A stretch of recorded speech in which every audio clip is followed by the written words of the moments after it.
চোখে শস্যফল দেখছে, মানে একটা ক্ষমতাচ্যুত হওয়ার কিন্তু ভয়, সেটা কিন্তু প্রতিটি মন্ত্রী, নেতা, এমনকি মুখ্যমন্ত্রীর বার্তা থেকেই কিন্তু আমরা বুঝতে পারছি। কিন্তু পদত্যাগ তিনি করছেন না কেন? তিনি তো মূল মাথা, তার নির্দেশেই তো এই দুর্নীতি হয়েছে। তিনি তো নির্দেশ দিয়েছে যেমনভাবে হোক টাকা রোজগার করতে হবে, সেই টাকা বিভিন্ন জায়গায় বিলি করতে হবে এবং ভোটের সময় এমনভাবে কারি কারি টাকা খরচ করে প্রচারে যেতে হবে যাতে বিরোধীরা দুর্বল হয়ে পড়ে। এই সুপ্রিম কোর্ট বলা সত্ত্বেও আমাদের সন্দেহ হয় নিয়োগটা হবে কি না। এই যে শাসক দলকে সুপ্রিম কোর্ট বলুক বা হাইকোর্ট বলুক, এই ভৎসনা করেই ছেড়ে দিচ্ছে, তাদের কিন্তু কঠোর শাস্তি দিচ্ছে না। আজকে যে এসএসসি পরীক্ষায় এই যে 1806 জনের কে জালি শিক্ষক বলছে, টেন্টেড শিক্ষক বলছে, এ তো এর আগে তো তারা 6300 সামথিং এর মতো বলেছিল, তাহলে মাত্র 1800 হয় কিভাবে? সেটা তো বারবার তুলেও ধরছে সুপ্রিম কোর্টে। তাহলে আরগুলো কোথায়? আরগুলোকে যদি একদম প্রকাশ করে তাহলে আরো নেতা মন্ত্রীরা জড়িয়ে পড়বে। 32,000 যদি শিক্ষক, প্রাইমারি শিক্ষকের পদ চলে যায় তাহলে তো একটা অরাজকতা সৃষ্টি হবেই। প্রাথমিক হচ্ছে ভিত শিক্ষাটা, একেই তো স্কুল উঠে গেছে, 32,000 যখনই চাকরি চলে যাবে ওই যে প্রাথমিক স্কুলগুলো একদম টোটালি স্তব্ধ হয়ে যাবে। এই যে অ্যাপটিটিউড যে পরীক্ষাটা যার মাধ্যমে 5 নম্বর দিয়েছে, এই অ্যাপটিটিউড টেস্ট, সেখানে 5 নম্বর পুরো পেয়েছে যাদের থেকে টাকা নিয়েছে, যাদের থেকে টাকা নিয়েছে তাদের পুরো নাম্বারটা দিয়েছে, আর যাদের 1, 0, 2 দিয়েছে তারাই কিন্তু ব্রিলিয়ান্ট স্টুডেন্ট। চাকরি করতে করতে বেকার। আমরা চাকরি করতে করতে যদি বেকার হয়ে যেতাম, আজকে আমি সংসার হয়েছে, আমার সন্তান সন্ততি হয়েছে, তা সেক্ষেত্রে যদি আমার রোজগার এখন শূন্য হয়ে যায় তাহলে বেঁচে থাকা যায়?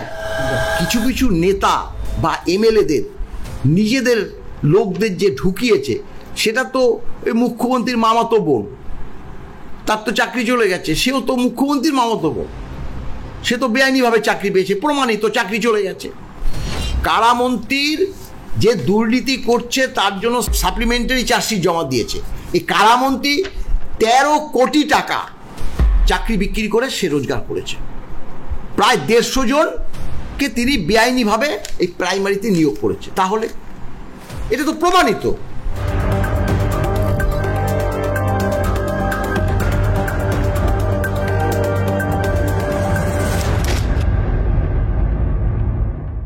শিক্ষামন্ত্রী ব্রাত্য বসু বলছেন ময়ূরপুচ্ছ লাগালেও কাক কাকই হয়, এমনটা কথা বলেছেন কলকাতা বিশ্ববিদ্যালয়ের অন্তর্বর্তী উপাচার্য শান্তা দত্তকে। বলছি স্যার, একজন শিক্ষামন্ত্রীর থেকে এহেন কথা এটা কি বাংলার মানুষ আশা করে? দেখুন, এই অন্তর্বর্তী উপাচার্যকে যে ভাষায় একজন শিক্ষামন্ত্রী কথা বলেছে, তাকে যে কোন ভাষায় নিন্দা করব সেটা আমি খুঁজে পাচ্ছি না। তবে একটা কথা ঠিক, যাদের মধ্যে শিক্ষা দীক্ষা আছে আর যাদের মেরুদণ্ডটা শক্ত, তাদেরকে এই তৃণমূলী নেতারা দু চক্ষে দেখতে পারে না, কারণ তারা তো প্রতিবাদী চরিত্রের মানুষ। এই মাননীয় উপাচার্য মহাশয়া তিনি যেভাবে ওই যে ওই ছাত্র পরিষদের যে প্রতিষ্ঠা দিনে বলেছিল যে পরীক্ষা বন্ধ রেখে ওখানে ছাত্র সমাজকে গিয়ে উপস্থিত হতে হবে, বলছি সেটা হয় একটা দলীয় কর্মসূচি। সেক্ষেত্রে কেন একটা ইউনিভার্সিটির পরীক্ষা বন্ধ রাখা হবে? অনেক চেষ্টা করেছিল, বহু চেষ্টা করেছিল, তাহলে কি তার তো সিদ্ধান্তটা শক্ত, তার মধ্যে শিক্ষা দীক্ষা আছে, সেটা পারেনি, তাই এই ধরনের বাজে মন্তব্য শিক্ষামন্ত্রী করেছে। এই মন্তব্যটা তো করা উচিত ছিল পূর্বের যে শিক্ষামন্ত্রী পার্থ চট্টোপাধ্যায়। কি অবস্থা তারা দেখছে না? তাহলে সেই বার্তাটা আগে দিক। আসল কথা, এখন তারা কিন্তু চোখে শস্যফল দেখছে, মানে একটা ক্ষমতাচ্যুত হওয়ার কিন্তু ভয়, সেটা কিন্তু প্রতিটি মন্ত্রী, নেতা, এমনকি মুখ্যমন্ত্রীর বার্তা থেকেই কিন্তু আমরা বুঝতে পারছি। কারণ কি, মুখ্যমন্ত্রী সম্প্রতি এই উত্তরবঙ্গে গিয়ে বলছে যে বিভিন্ন সোশ্যাল মিডিয়া বিরোধী দলগুলো আমাকে যেভাবে অপমান করছে, অন্য কেউ হলে তারা পদত্যাগ করে চলে যেত।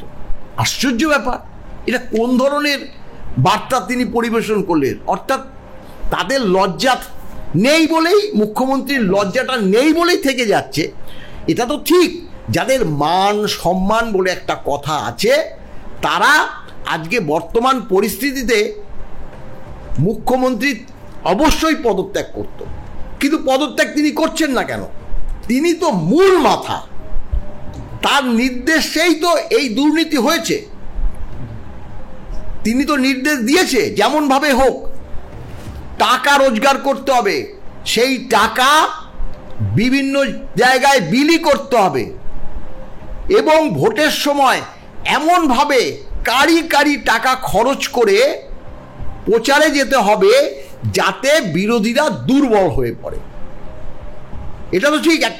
একটা যখন মিউনিসিপ্যালিটি বা গ্রাম পঞ্চায়েতের যে ভোট হয়, তখন তাদের যে প্রচার, বাপরে বাপ কোথায় তুলে দেয়, এবং বিরোধীরা যদি একটু পোস্টার, ব্যানার, হোর্ডিং লাগায়, সেগুলোকে ছিঁড়ে ফেলে দেয়। সাধারণ মানুষ কি ভাবে যে ও বাবা, এখানে তো তৃণমূল ছাড়া আর বিরোধী কেউ নেই।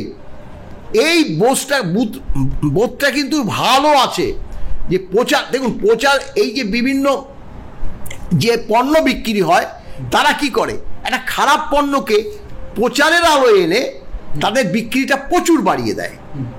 প্রচার এমনই একটা জিনিস, কিন্তু এ রাজ্যের বিরোধী দলগুলো সেই দিকে যায় না। প্রচারে যদি ঠিক মতো করা যায়, এই যে তৃণমূল কংগ্রেসকে প্রচারে যদি পিছনে ফেলে দেয়, তাহলে কিন্তু বিরোধীরা আরও বেশি শক্তিশালী হবে। আর এই কারণেই কারি কারি টাকা এই যে শিক্ষক নিয়োগ থেকে তারা উপার্জন করেছে, এবং এর মূল মাথা মুখ্যমন্ত্রী। এবং সত্যি কথা বলছে, এই যে পার্থ চট্টোপাধ্যায়ের কাছে যে এই কারি কারি টাকা পাওয়া গেছে, 51 কোটি টাকা প্লাস সোনাদানা বিক্রি করে আরো 5-7 কোটি টাকা, এটা কি পার্থ চট্টোপাধ্যায়? পার্থ চট্টোপাধ্যায় যদি 2 কোটি টাকা দুর্নীতি করে নিজের পকেটে ঢুকাতে পারতো, তাহলে আমি তো ওই টাকা খরচ করতে পারছো না, কেউ নেয়। আমি পার্থ চট্টোপাধ্যায়ের কাছে আসলে আমি যদি নির্দেশ না মানতাম যে ভাই তুমি কিন্তু টাকার ব্যাংক, তোমাকে কিন্তু এই টাকাগুলো একদম হেফাজতে রাখতে হবে, কিন্তু সত্যি কথা বলতে কি, পার্থ চট্টোপাধ্যায় এইভাবে দিনের পর দিন জেলবন্দি হয়ে আছে। তিনি, আমি জানি না যে ইডির কাছে বাস্তব সত্যটা বলেছি কিনা, বলতে পারে ইডির কাছে কিন্তু বাস্তব সত্যটা বলতে পারে যে কালীঘাট আর ক্যামাক স্ট্রিট আছে। এটা শুধু আমার একমাত্র দোষ না, কিন্তু ইডি হয়তো সেই বার্তাটা চুপচাপ রয়ে গেছে। যদি তাদেরকে জিজ্ঞাসাবাদ করত, ভাইপোকে যদি জিজ্ঞাসাবাদ করত, তাহলে কিন্তু আমাদের মধ্যে এই সন্দেহটা হতো না। অতএব আজকে এই যে ব্যাংক, টাকার ব্যাংকটা পার্থ চট্টোপাধ্যায় ছিল। পার্থ চট্টোপাধ্যায় তো বলেছে ইডি আজকে চুপচাপ রয়েছে।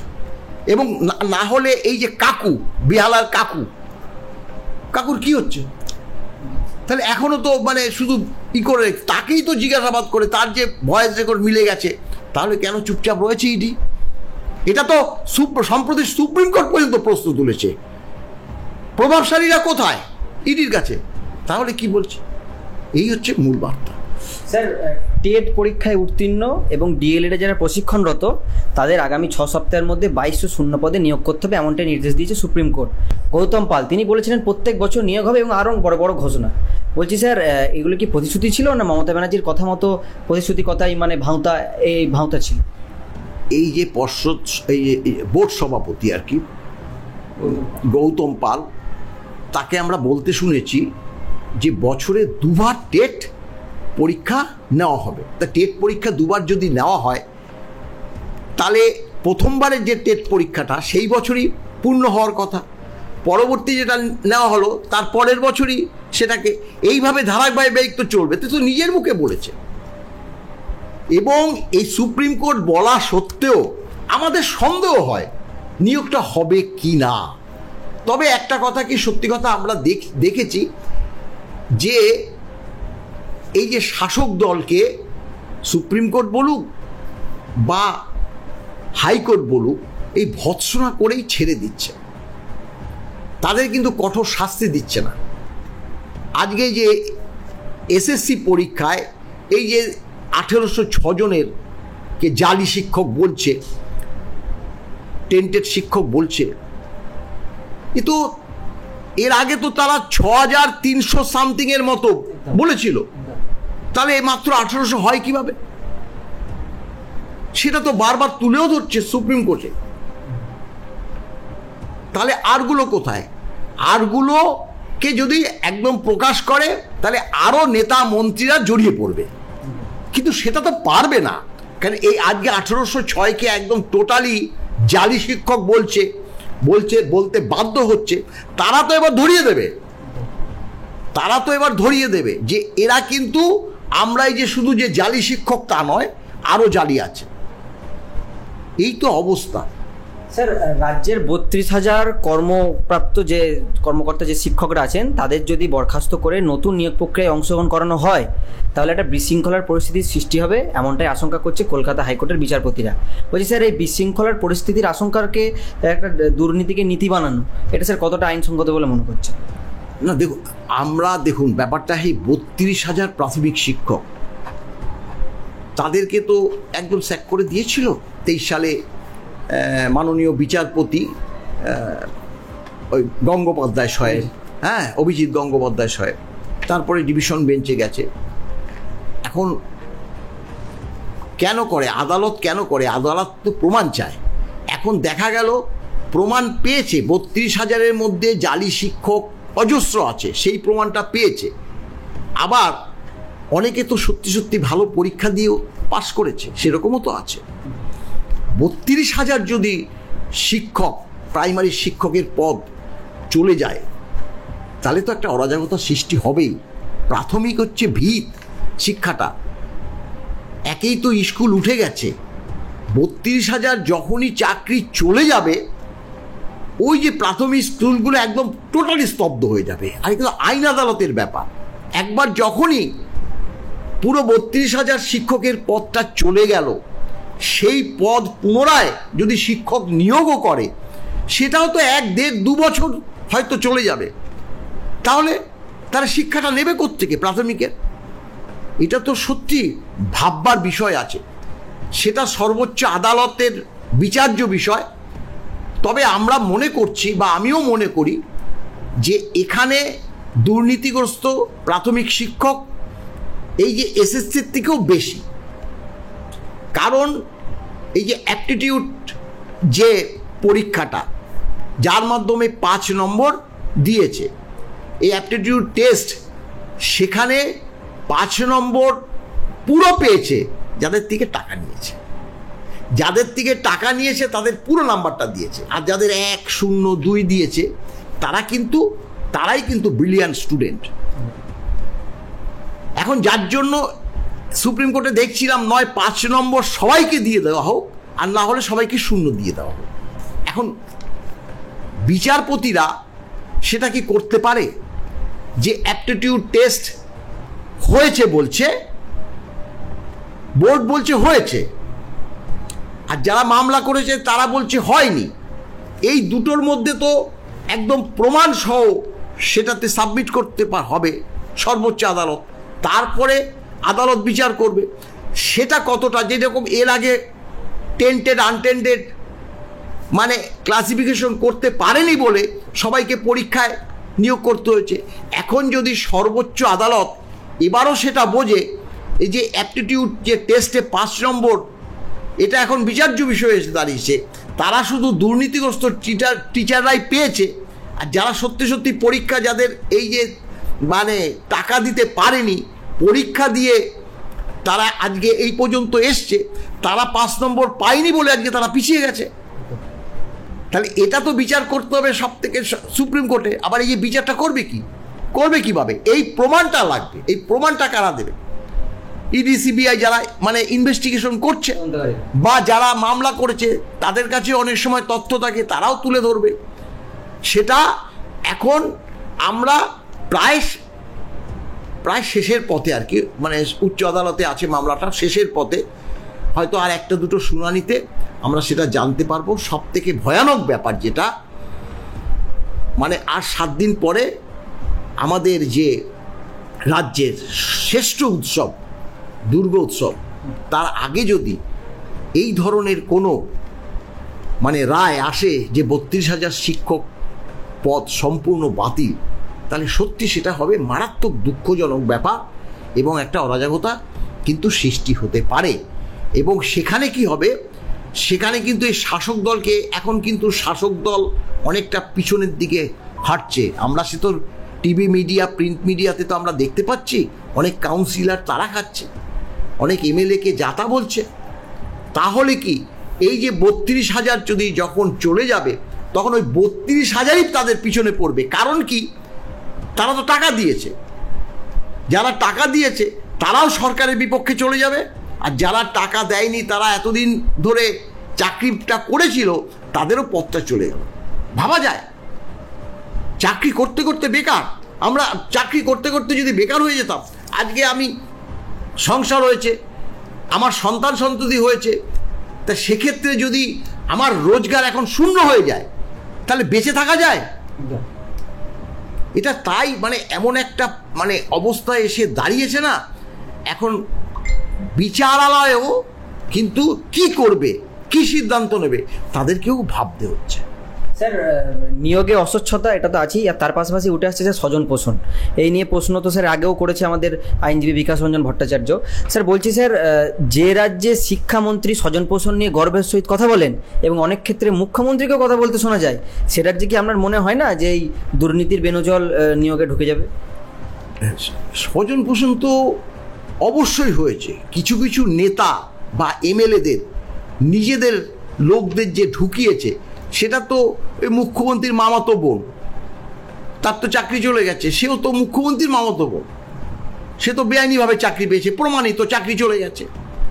এই যে আমাদের পানিহাটির যে এমএলএ, হ্যাঁ মাননীয় ওই আমাদের ওই নান্টু ঘোষ, তার তো ছেলের বউ, তারও তো চাকরি চলে গেছে, সে তো এমএলএ, তারও তো চাকরি চলে গেছে। এরকম তো অজস্র আছে। তাহলে শিক্ষা প্রতিমন্ত্রী বাম ফ্রন্টের ছিল, তাকে নিয়েই তার মেয়েকে চাকরি দিয়েছে। অজস্র স্বজন পোষণ হয়েছে এবং প্রাইমারির মধ্যেও আছে। এবং এই যে 1806 জন পরবর্তী যদি লিস্ট বার করে, তাহলে তার মধ্যে অনেক হবে। আজকে দেখুন, এই যে কারামন্ত্রীর যে দুর্নীতি করছে, তার জন্য সাপ্লিমেন্টারি চার্জশিট জমা দিয়েছে। এই কারামন্ত্রী 13 কোটি টাকা চাকরি বিক্রি করে সে রোজগার করেছে।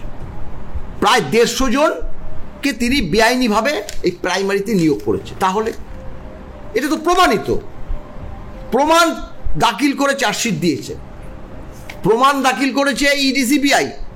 এখন এই কারামন্ত্রীকে প্রমাণ করতে হবে, না এই টাকা আমি চাকরি বিক্রি করে রোজগার করিনি। সেটা পারবে?